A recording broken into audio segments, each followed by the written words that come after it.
अनन्या के लिए मुंबई शहर नया था। वो अपने काम के सिलसिले में मुंबई के एक पुराने अपार्टमेंट में रहने आई थी, फ्लैट नंबर 904, जो कि 9वीं मंजिल पर था। जैसे ही उसने उस बिल्डिंग में कदम रखा, उसे एक अजीब सा डर और गहरा अकेलापन महसूस हुआ। हवा में एक अजीब सी खामोशी थी जो उसके दिल में एक अनजानी बेचैनी पैदा कर रही थी।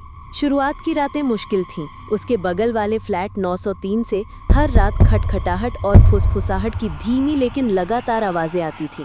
कभी लगता था जैसे कोई धीरे धीरे चल रहा है, कभी जैसे कोई फुसफुसा रहा है, और कभी कभी तो किसी के रोने की दबी हुई आवाज़ भी सुनाई देती थी। अनन्या ने कई बार दरवाजे पर कान लगाकर सुनने की कोशिश की, लेकिन आवाज़ें इतनी धीमी थी कि वो कभी ठीक से समझ नहीं पाई। एक दोपहर जब अनन्या अपनी बालकनी में खड़ी थी तो 903 का दरवाज़ा खुला और एक अधेड़ उम्र की महिला बाहर निकली।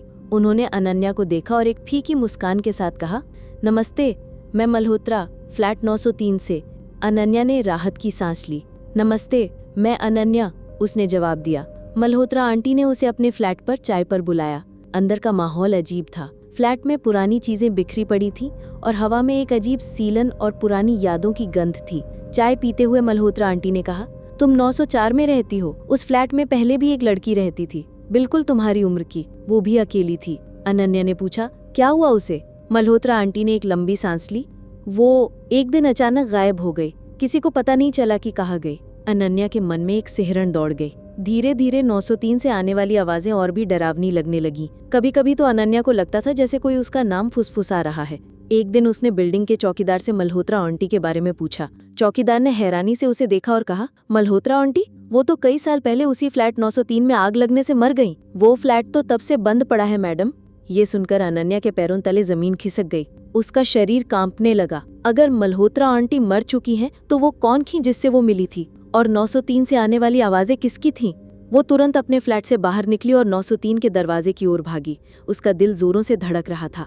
जैसे ही वो दरवाजे के पास पहुंची, दरवाजा अपने आप धीरे से खुल गया। अंदर से एक ठंडी हवा का झोंका आया और एक धीमी जानी पहचानी आवाज ने उसे अंदर बुलाया। अनन्या, अंदर आ जाओ।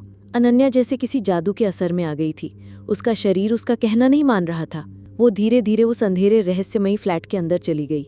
जैसे ही वो अंदर पहुंची, फ्लैट का दरवाजा एक तेज आवाज के साथ बंद हो गया। अनन्या ने पलट कर देखा तो दरवाजा बंद था और दीवार पर टंगी एक पुरानी घड़ी की सुइयां उल्टी दिशा में तेजी से घूमने लगी थी, मानो समय पीछे जा रहा हो, उस अकेलेपन की ओर जहां से कोई कभी वापस नहीं लौटा।